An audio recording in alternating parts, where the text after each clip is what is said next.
Selamat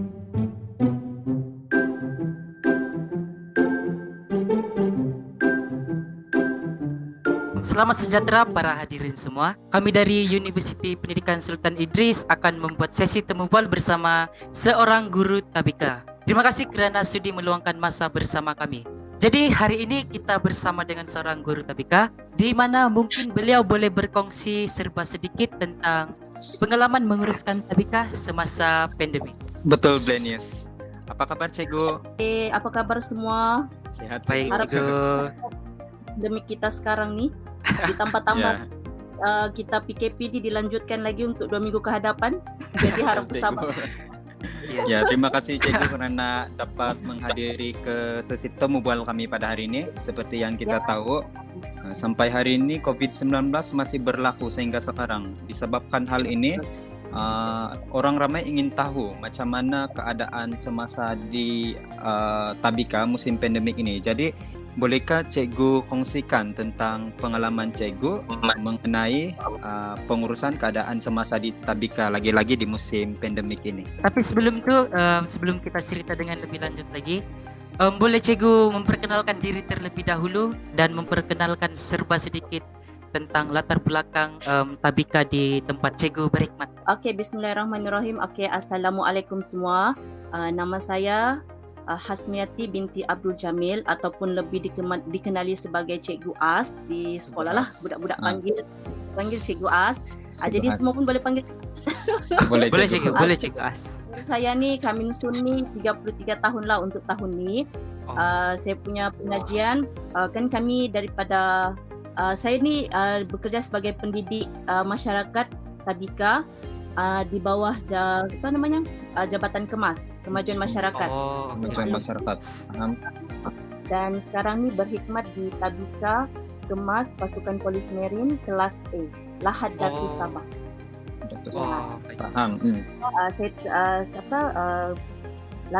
Tahun dibuka tabika tabika Kemas Pasukan Polis Merin tu pada awal Januari 2012, maksudnya dah selama 9 tahun lah. 9 tahun. Ya, 9 tahun. Dan juga saya telah berkhidmat di dalam Kemas ni sama juga 9 tahun.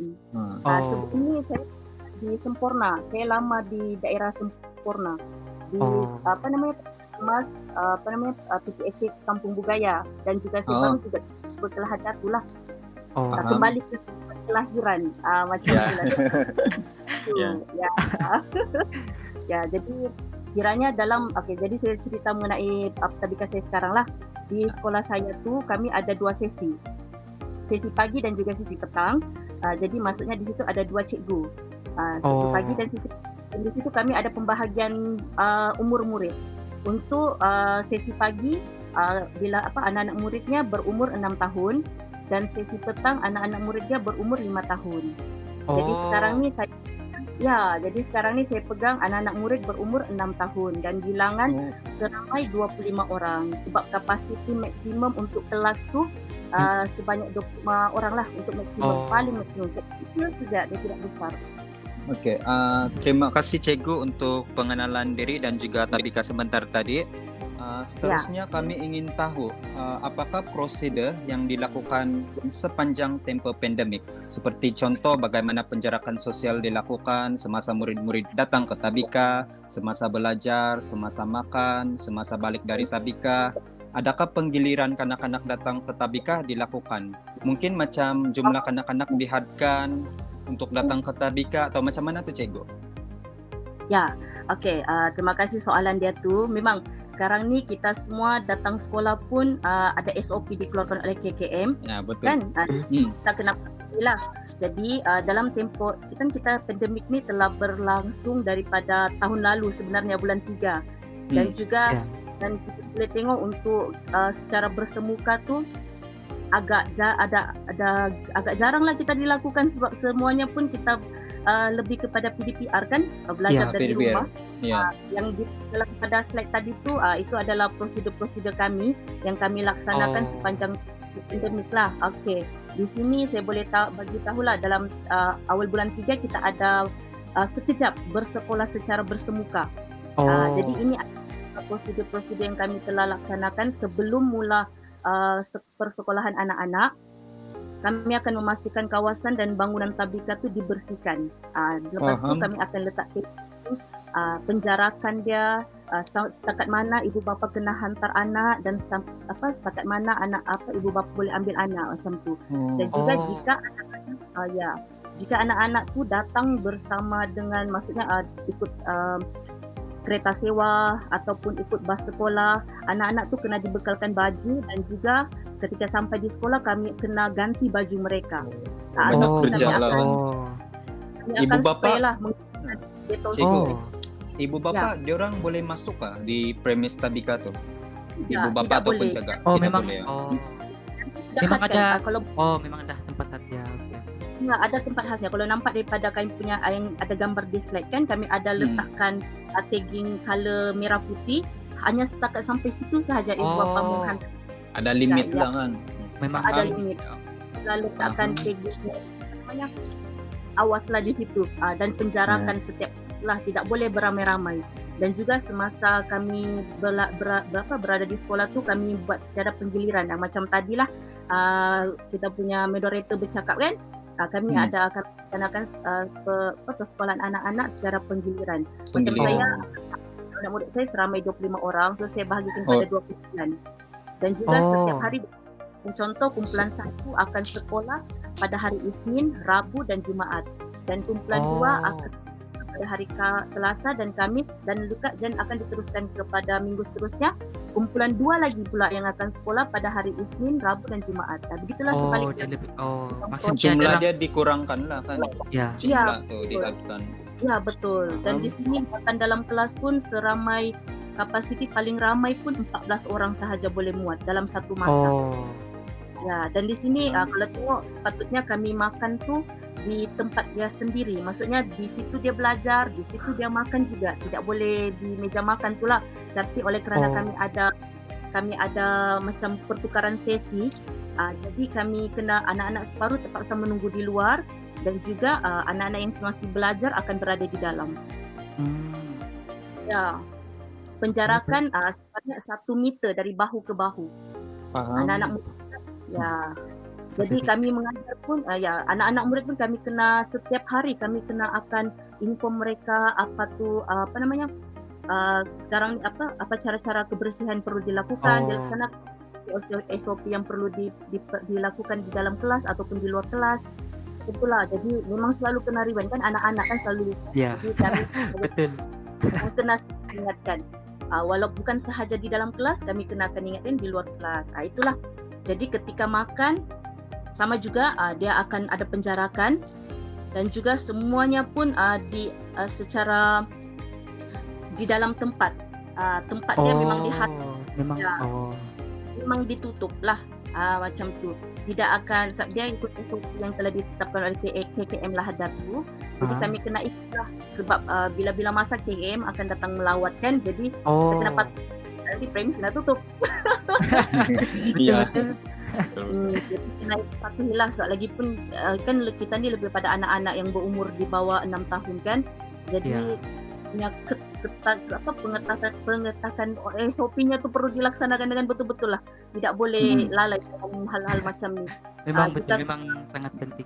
Ya, betul. Kami pun di sekolah tu sendiri, kami kena pakai PPE yang betul. Bukan setakat kena pakai apron, lepas kena pakai face shield, anak-anak murid macam itulah. Setelah dibersihkan, macam anak-anak murid datang, bukan macam anak-anak murid datang sekolah, kami macam biasalah, kami kena ambil suhu, kena cuci tangan. Memang semualah ikut memang prosedur dia kan. Ya, betul. Lepas tu ada My Sejahtera juga kena scan. Jadi ya betul. Jadi kalau macam anak-anak murid pun kalau di sekolah, memang setiap masa, setiap 1 jam kami akan periksa suhu, kami akan hand sanitizer tangan mereka. Jika kami beraktiviti di luar, kami kena pastikan anak murid semua kena pakai mask. Lepas tu masuk kelas, kena spray pakai Dettol tu kan, ada kan yang spray bakteria itu. Ya, itu perlu. Lepas sudah masuk kelas, cuci tangan, baru boleh duduk di tempat masing-masing. Wow, SOP memang ketat lah kan. Ya, betul. Kira macam kena juga untuk dan keselamatan Keselamatan, Hmm. kesehatan. kita kena lakukan betul. Jadi macam kena selalulah selalu kena sanitize semua kawasan sekolah selepas guna. Lepas tu peralatan semua kena lap, kena cuci, memang ikut proses dia lah. Memang Ya. bagus lah. Ikut kalau Faham. tengok dalam gambar tu boleh faham juga kan dia Ya punya. boleh. Ya, lain sudah macam selalu. Betul, ini semua norma baru. Jadi kami ni pun kena berbiasakan diri Membiasakan. dengan Mm-mm. ya betul. Oke. Isolasi kami sediakan. Oh, macam- Ada bilik isolasi ya. memang Itu Ya, wajib tuh kan, Cikgu. itu Ya betul. Kan Hmm. setiap jam kami akan periksa. Lepas tu semasa ibu bapa datang menghantar anak, kami ada sediakan buku log. Di situ ibu bapa ya betul. Ibu bapa akan bagi tahu sama ada anak-anak tu demam kah. Kami akan periksa suhu akan dicatatkan dan juga anak-anak semua. Ya betul, setiap pagi. Dan buku log ni sangat-sangat perlulah untuk kami di jabatan kami kan. Di situ kami boleh tengok budak tu ada kecederaan kah ataupun ada masalah kesihatan kah. Semua kami akan report di dalam buku log kami itulah. Paham. memang Oke. terperincikan setiap apa yang anak-anak buat pula kan dari Betul. Sebab ini anak-anak anak orang. betul memang perlu dijaga dengan Betul lah. Dan anak sendiri pun kita jaga, apatah lagi anak orang ramai. So, okay, Cikgu. Faham, Cikgu. Kami boleh lihat prosedur yang sudah Cikgu lakukan sepanjang pandemik. So, bagi kami sangat membuka mata lah rupanya apa yang Cikgu buat tuh macam ni. Kami tidak tahu sebenarnya. So, ya kami ambil ini sebagai pengalaman untuk akan datang lah. So, terima kasih untuk sebentar tadi, Cikgu. Alhamdulillah. Tambahan macam kami kemas, kami sudah disediakan garis panduan semasa ini prosedur kita melalui prosedur pandemik ni dan juga semasa PDPR. Kami memang sudah dibagi garis panduan oleh jabatan kami. Jadi kami follow itu sejaklah. Baru dikeluarkan kah, Cikgu, atau dari sudah tahun lama? lalu. Dari sejak pandemik berlaku Start pandemik lah. Ya betul. Cumanya di update itulah untuk terkini kan apa-apa yang kita ikut melalui keadaan semasa, situasi semasa. Jadi jika ada perubahan kami akan dapat maklumat terbaru lagi lah. Faham. Baik. Baik, seterusnya Cikgu, kami ingin bertanya mengenai dana yang diperolehi bagi memastikan Tabika kekal bertahan di kala pandemik. Adakah pihak Tabika menerima peruntukan atau sumbangan daripada pihak-pihak tertentu? Boleh Cikgu jelaskan? Oh, boleh. Okey, untuk dana ni kita sebenarnya di bawah jabatan. Kiranya kita di bawah kelelaan kerajaan lah. Dan Kerajaan. peruntukan. Ya betul, peruntukan MBMT kami panggil, iaitu manual pembekal makanan tambahan untuk anak-anak lah. Setiap satu anak tu ada dia punya kuotanya lah, berapa yang dibayarkan perlu macam tu. Okey. Untuk ini kami diperoleh itu dari by fasa. Ada fasa 1, fasa 2. Jadi tidak membebankan untuk kami lah sebenarnya. Bagus. Kami Sangat membantu. Dalam pandemik ni. Cumanya kami macam sekarang ni kan kami lebih kepada PDPR, so bantu dana tu memang ada dibekalkan. Jadi cara kami untuk kan itu duit anak-anak kan. So cara kami untuk berikan kepada anak-anak melalui masa bulan puasa tu kami di tabika kami ada buat juada drive-thru. Drive-thru. Hari raya masa puasa tu lah kami ada buat juada drive-thru selama 2 hari. Jadi kiranya kami memasak di sekolah, kan kami dibekalkan basah dan kering. Ya. Jadi makanan tu daripada tidak diguna dengan ni macam daripada lama sampai expired di sekolah tu. Jadi Betul. kami buat salah satunya adalah melalui juada drive-thru. Ya betul. Macam Okey. Tadi kita sudah dengar tentang dana kutipan daripada mana-mana pihak untuk Tabika. Jadi sekarang kita bolehkah Cikgu terangkan tentang strategi untuk mengekalkan bilangan staf dan pengoperasian Tabika? Ada apa-apa strategi kah untuk macam mana kekalkan bilangan staf ataupun dengan dan pengoperasian Tabika? Okey, boleh. InsyaAllah mudah-mudahan lah menjawab soalan. Okey. Ini sebenarnya bilangan kami di sekolah tu kalau dimasukkan satu bangunan tu dia terbagi pada 2. sebelahnya tuh Taska, sebelahnya Tabika. Jadi Oh. dan untuk pengajar tuh tenaga pengajar seramai 6 orang. 2 Enam. untuk Tabika, 4 untuk Taska. Seperti Oh. maklum kan, kalau Taska dia perlu ramai kan sebab Ya. macam kami satu guru dia punya bersamaan 25 murid. Kalau macam Taska satu guru bersamaan 3 atau 4 orang murid. Macam itulah. Ya. Jadi kalau diikutkan kami setiap seorang cikgu akan ada pembantu. Macam saya satu cikgu dan juga satu pembantu. Pembantu itu kami kenali sebagai pembantu sukarela lah, pemaju masyarakat. Oh. Jadi kiranya macam kami beroperasi, macam saya beroperasi daripada 6.30 pagi sehingga jam 11.30 pagi. So, saya punya kelas, saya sendiri sebagai cikgu dan juga satu pembantu untuk membantulah menyediakan makanan. Saat kita Tabika kan, kita menyediakan Ya. makanan, macam itulah. Jadi, untuk keadaan pandemik ni, kami secara penggiliran lah ikut kepada SOP yang dibenarkan sebanyak sahaja bilangan staf yang boleh turunkan di kawasan premis kita punya kerjaan tu. So kami berbahagi-bagilah, kami buat penggiliran untuk staf-staf untuk kami lah. Maksudnya di sini strategi dia ni dengan membuat penggiliran lah untuk Pembersihan sahaja. Semasa sekolah secara bersemuka semua kena turun lah. Kita kan semuanya untuk masa kita PKP sekarang ni, kami tidak digalakkan turun secara beramai-ramai, so kami buat secara penggiliran untuk staf lah. Dan selebihnya kami sebagai cikgu akan memulakan pembelajaran dari rumah lah, macam tu. Yalah. Bukan sahaja kanak-kanak tapi pendidik pun perlu buat penggiliran lah kan. Ada dia punya hal. Ya, penggiliran untuk staf saya semasa anak-anak tidak bersekolah, tidak secara bersemuka. Okay. Tapi kalau secara bersemuka, kami semua kena turun. Kita sudah memulakan pembelajaran kan. Cumanya untuk masa ini kami bukan setakat di rumah sahaja semasa PDPR dilaksanakan. Kami kena turun ke sekolah untuk melihat kawasan pembersihan, untuk mengupdate semua segala dokumentasi di sekolah. Macam tu. Masih ada lagi kerja lain yang perlu lah kan dibuat.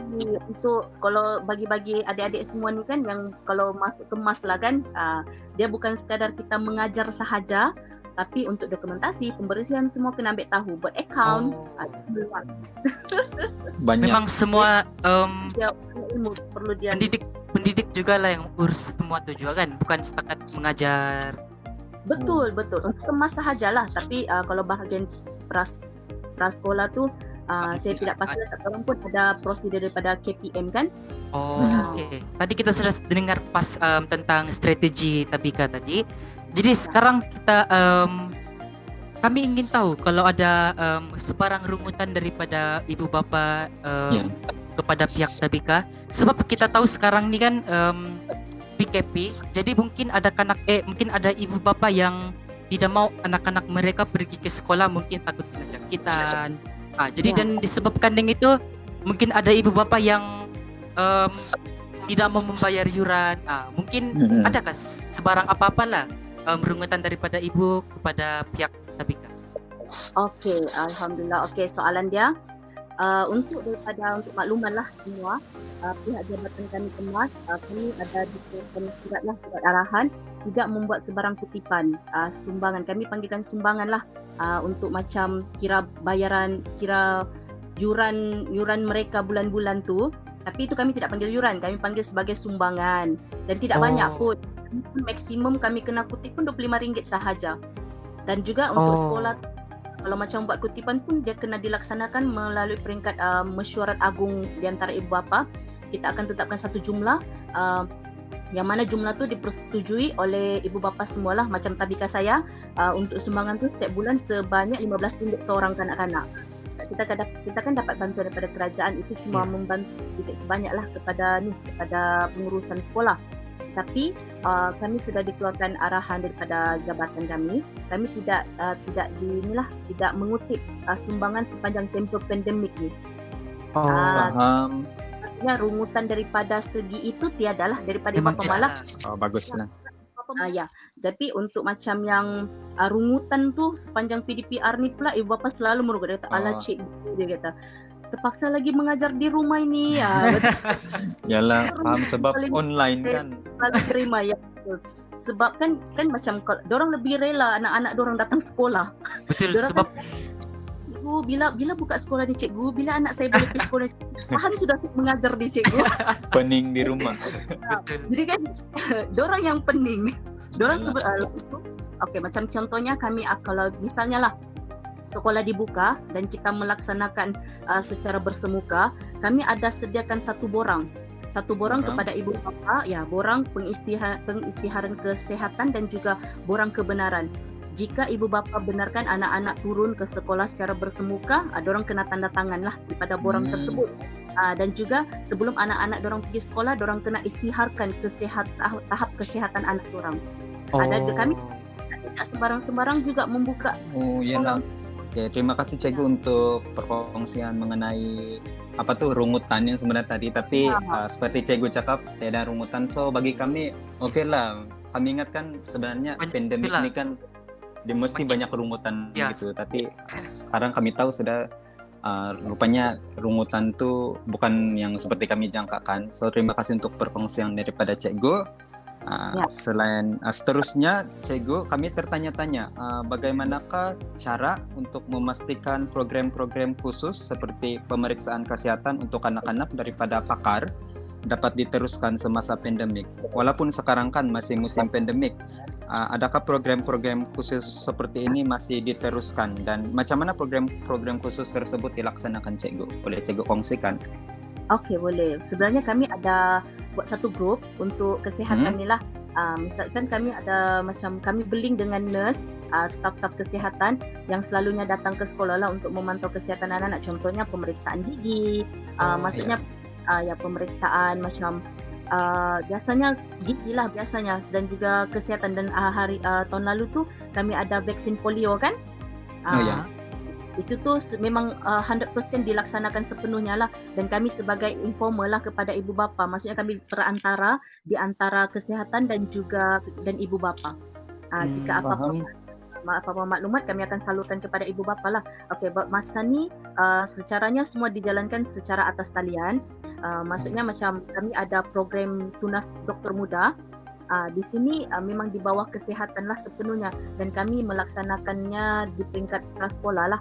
Maksudnya kami membuat pentaksiran mengenai kesihatan anak-anak ni melalui modul yang disediakan. Kami ada modul sebagai tunas doktor muda, dan itu sudah dilaksanakan fasa 1 lah pada bulan Januari sehingga Jun.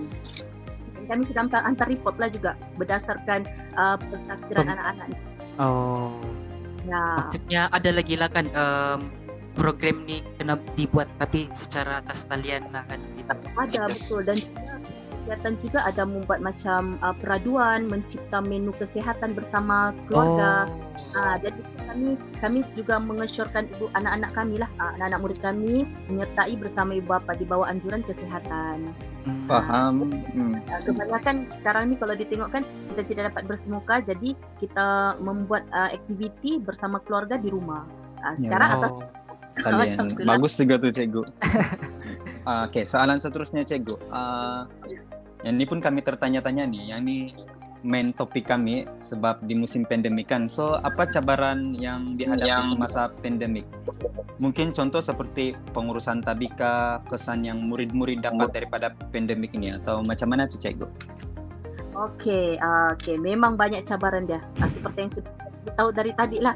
Sebenarnya hadapi lah. Okey, pertama dari segi pengurusan tabika, kami kena buat, kami sebagai pendidik kena turun juga ke lapangan untuk melihat lah. Dan juga di sini salah satu cara kami untuk memberi lembaran kerja. Kami tidak beri lembaran kerja secara atas talian. Sebab ini salah satu rungutan ibu bapa lah. Ini tahun lalu punya. Okey, ini tahun lalu punya. Dia kata, cikgu, bolehkah cikgu bagi kami lembaran kerja, kami pergi ambil. Maksudnya tolong printkan lembaran kerja, kami ambil di kawasan yang ditetapkan. Tapi tahun lalu kan kita diketatkan sangat, tidak boleh ke mana-mana. Itu, tapi kami ambil tu sebagai inisiatif kami untuk tahun ini. setiap satu hari dalam seminggu tu, dalam mungkin kami ambil hari Selasa, kami akan buat satu jadual lah untuk ibu bapa datang ke sekolah mengambil lembaran kerja untuk anak-anak sepanjang satu minggu. Maksudnya minggu-minggu kami akan buat macam tu lah. Itu Faham? cabaran dia tu, kami kena menyediakan lembaran kerja secara hard copy dan kami letak di tabika lah supaya di tabika yang supaya senang ibu bapa ambil kan. Ya. Macam contoh minggu ni dia ambil untuk dia ambil hari Selasa. Lepas tu semasa dia ambil tu dia akan pulangkan lembaran kerja yang minggu lalu punya. Begitulah Macam tu. salah satu cara lah untuk kami supaya PDPR tu berjalan dengan lancar. Faham? Kalau cabaran dari segi mengurus kanak-kanak tu macam mana? Kanak-kanak ni masih boleh mendengar kah, ataupun kanak-kanak ni susah dengar, ataupun macam mana tu? Cabaran dari Cabaran dia sangat mencabar sebenarnya. Musim pandemik. Ya. Cabaran kita buat secara online kan, PDPR kan. Maksudnya pengajaran kita ni berada dari rumah. Jadi daripada saya bagi contoh lah untuk kelas saya punya kelas ada 25 orang. Kadang paling tinggi yang bagi respon dan menghantar lembaran kerja seramai 21 orang. Paling tinggi. Dari Orang hilang kita. Maksudnya 4 orang tu hilang respon. Itu saya bersyukur saya punya kelas tu setidak-tidaknya 21 orang, lebih daripada 92% lah. Ya. Kurang macam itulah budak-budak yang merespon. Dan ada kawan-kawan lain hanya 5 orang kadang bagi respon, 6 orang bagi respon. Itu yang besar sebenarnya. Dan disebabkan itu kami susah untuk buat pentaksiran. Maksudnya kami susah untuk melihat perkembangan anak-anak ni. Ada yang terus mak bapak hilang terus. Ada yang ada masalah handphone, ada masalah line. Itu sebagai cabaran yang kami hadapi semasa menjalankan PDPR ni. Terima kasih Cikgu.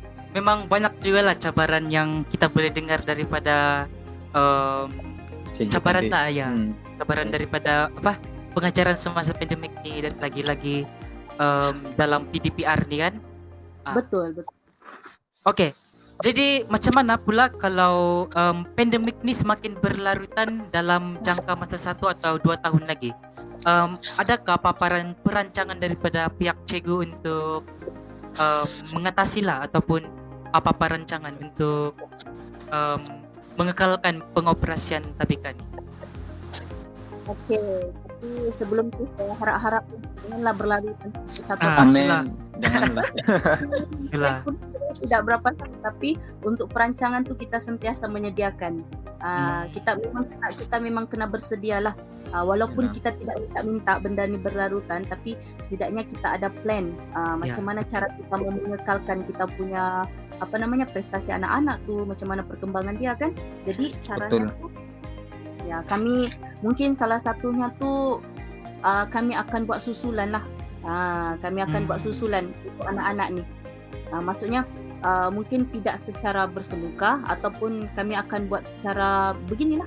Tapi memang online. Ya, memang secara mungkin saya akan ambil, mungkin itu agak yang lama lah, tapi tidaknya daripada macam perancangan saya, kemungkinan untuk macam masa sekarang ni saya mungkin akan buat setiap kali tu saya akan buat ujian mengejut. Ujian mengejut. Kita boleh maklumkan, dan juga saya akan sediakan banyak bahan untuk ibu bapa di rumah. Setidak-tidak mungkin akan satu lagi, kemungkinan kita akan mendidik ibu bapa dulu. Baru boleh. Itu salah satu norma caranya. baru. Betul. Baru mungkin kita bagi sedikit ilmu kan kepada ibu bapa macam mana cara untuk mengajar anak-anak ni kan. Macam ada juga beberapa ibu bapa yang alert, macam dia terlampau ni kan risau dengan anak. Ada juga yang bertanya dengan saya secara personal. Dia kata, "Cikgu, macam mana cara mau ajar ni? Macam mana mau ajar?" Orang minta pendapat. "Cikgu, saya tidak tahu macam mana mau ajar." Jadi kita sebagai pendidik, saya selalu membayangkan diri saya di depan budak tu. Jadi budak tu, saya akan ajar macam mana. Jadi saya akan bagi tahu dengan ibu bapa, "Okey, cuba buat macam ni dulu. Cuba buat macam tu dulu." Okey, contoh macam ada satu orang itulah, dia menanya, dia kata, "Cikgu, ini anak dia susah betul mau membaca, susah betul mau kenal huruf, susah betul." Macam itulah. Jadi kita akan bagi dia step by step, dan kita bagi dia cara. Okey, cuba buat dulu macam ni. Okey, kalau dia tidak boleh buat macam ni, okey, nanti bagi tahu perkembangan dia macam mana, saya akan bagi lagi cara seterusnya. Kita guide ibu bapa tu. Itu mana yang Oh. beri komit lah. Oh, jadi maksudnya di sini kalau macam pandemik ni masih berlarutan, maksudnya PDPR pun masih berlarutan lah juga kan? Betul. Masih Kita jadi ya begitulah tadi sedikit sebanyak pengalaman daripada cikgu mengurus pengajaran bersama anak-anak semasa pandemik ini. Dan ya, terima kasih cikgu kerana sudi berkongsi tentang pengalaman mengurus tabika semasa pandemik ini. sama-sama terima kasih juga menginvite saya. Ya, Sama-sama cikgu. Harap dapat bergunalah untuk Sangat Jadi- berguna sebab ya. membuka mata kami. Nanti boleh jadi guideline untuk kami di hari yang akan datang. Kawan-kawan Jadi, lain sama-sama. ada soalan? Assalamualaikum cikgu. Ya, waalaikumsalam. Saya mau tanya kalau untuk aktiviti hands on macam tu kan, dia Ya. ada dijalankan untuk PDPR? Cikgu ada dijalankan ke? Ada. Macam Okey, untuk aktiviti okey boleh. Okey, terima kasih soalan dia. Okey, macam ni. Baru-baru ni minggu sebelum cuti sekolah lah kan, saya ada buat aktiviti fizikal iaitu subjek bahasa Inggeris. So saya bagi satu video dengan anak-anak dan juga saya mintalah anak-anak untuk membuat pergerakan fizikal tu dengan membuat pergerakan dan juga sebutan. Di situ saya mau tengok sebutan bahasa Inggeris sekaligus melihat dorang punya pergerakan dan itu saya nilai melalui fizikal. So kami ada tunjang kan, kita buat RPH kan? Ada. Kami ada tunjang pembelajaran kan. So di situ saya buat saya padukan bahasa Inggeris dan juga fizikal. Jadi sekaligus. Maksudnya anak ibu bapa kena videokan anak-anak tu membuat pergerakan sambil menyanyi. Ibu bapa akan bagi saya contoh. Saya akan guide, saya akan bagi contoh dan juga saya akan bagi video tu dengan ibu bapa lah, dan ibu bapa akan memperlihatkan kepada anak-anak dan anak-anak akan lakukan. Seterusnya peringkat ibu bapa pula, ibu bapa akan merakam dan memuat naik video anak-anak tu lah untuk saya nilai dan tafsirkan. Alhamdulillah. Untuk itu Ya. itu untuk subjek bahasa Inggeris dan juga fizikal lah. Physical. Dan juga Oh. untuk kreativiti pun ada juga. Biasanya saya akan buat secara live dengan anak-anak. Contohnya saya akan bagi tahu, okey, esok sila sediakan warna air dan juga kertas lukisan. Okey, kami memang banyak buat aktiviti sudah. Kami buat ada biasanya saya akan buat capan. Kita akan memang minta anak-anak pakai apron. Lepas tu kita akan buatlah secara live. Saya akan tunjukkan dengan anak-anak cara membuatnya terlebih dahulu dan seterusnya anak-anak akan buat secara live. Biasanya aktiviti fizikal saya buat macam ya, biasanya untuk subjek sains pula baru-baru ni saya ada buat untuk deria rasa. So, saya minta anak-anak tu, ibu bapa lah, saya minta ibu bapa sediakan macam garam, apa-apalah yang mewakili masin, masam, manis dan juga pahit. Jika ada yang tawar pun boleh. Okey, jadi saya akan bagi jadual, saya akan share jadual, ibu bapa akan tulis dan anak-anak akan tulis. Okey, contoh anak-anak tu dia sediakan limau. Dia akan tulis di jadual tu limau dan saya akan minta saya sebutlah, okey, Nur Idayu tolong rasa limau tu rasa apa? Jadi Ayu akan ambil dan rasa. Okey, bagi tahu kawan-kawan apa rasa limau tu. Jadi dia kata cakap masam cikgu. Jadi yang lain-lain akan tik. Mana yang tiada bahan tu dia akan tik dan tulis limau. Okey, contoh Beren kan. Okey, contoh Beren dia ada kopi tapi kawan Ayu tiada kopi, beli news pun tiada kopinya. Jadi cuba Beren tolong rasa kopi tu. Okey, Beren kasi tunjuk ni kopi. Okey, dia rasa. Okey, kopi rasa apa Beren? Okey, kopi rasa apa Beren? Pahit. Kawan semua kopi tu rasa apa? Okey, semua akan bercakap tu. Pahit cikgu. Jadi yang mana yang tiada kopi yang dia sediakan tiada kopi, dia akan tulis kopi rasa pahit. Tapi mana yang ada sediakan kopi, dia akan rasa. Okey, cuba semua rasa. Mana yang ada kopi tolong rasa kopi. Kita buat secara begitu. Setiap-tipanya dan di situ anak-anak pun sendiri boleh alami sendiri cara pengajaran. Macam contoh saya macam ni, saya ibaratkan saya ni di depan kamu. secara live. Okey, sekarang saya akan buat macam, cuba tengok di luar tingkap. Sekarang kalau macam contoh saya masuk bahagian subjek sains, saya akan suruh subjek tema cuaca. Okey, semua tengok tingkap. Okey, cuba bagi tahu Cikgu As, sekarang ni rasa sekarang cuacanya macam mana? Dia mendung kah? Dia panas kah? Cuba bagi tahu. Okey, contoh Baron, cuba tengok tempat kamu tu sekarang cuacanya apa? Cuaca dia mendung kah, panas kah, atau macam mana? Macam tu cara saya mengajar. Faham. Bagus. Saya tidak membiarkan anak saya tu macam yang dia tidak tahu, just menulis saja. Tidak. Saya mau dorang alami sendiri. Betul juga. Faham. Saya suruh buat macam tu. Banyak aktiviti sebenarnya kita dari kita sebagai cikgu, macam mana cara kita mau mengadaptasi dengan anak kita sendiri. Terima kasih, Okey Ayu, boleh? Terima kasih. Ya, bermanfaat ya. Kita ni sebagai pendidik masa hadapan, macam kamu ni lah pendidik masa hadapan nanti ni kan, harap lebih kreatif cara menyampaikan pembelajaran. Tidak ini sekadar macam keadaan kita pandemik ni kan, tidak macam tidak semestinya kita just lembaran kerja. Okey, buat tamu itu, buat ini. Tidak. Kita mau budak tu kan pembelajaran dipelbagaikan. Terima kasih. Ya, sama-sama. Okey, jadi kalau tidak soalan lagi, kita di penghujung sesi kita sudah. Jadi kami ingin mengucapkan jutaan terima kasih atas kesediaan Cikgu lah untuk menghadiri sesi temu bual kita pada hari ini, dan terima kasih juga semua para hadirin kerana sudi menghadiri sesi temu bual pada hari ini. Jadi sebelum kami mengundurkan diri, izinkan saya untuk memberi serangkap pantun. Bunga dedap di atas para, anak dusun pasang pelita. Kalau tersilap tutur bicara, jari disusun, maaf dipinta. Okey, jadi terima kasih semua. Kita akan berjumpa lagi di sesi dia akan datang. Thank you Cikgu Asmiati. Terima kasih, Jumpa Cikgu. lagi. Terima kasih atas Jaga diri. perkongsian.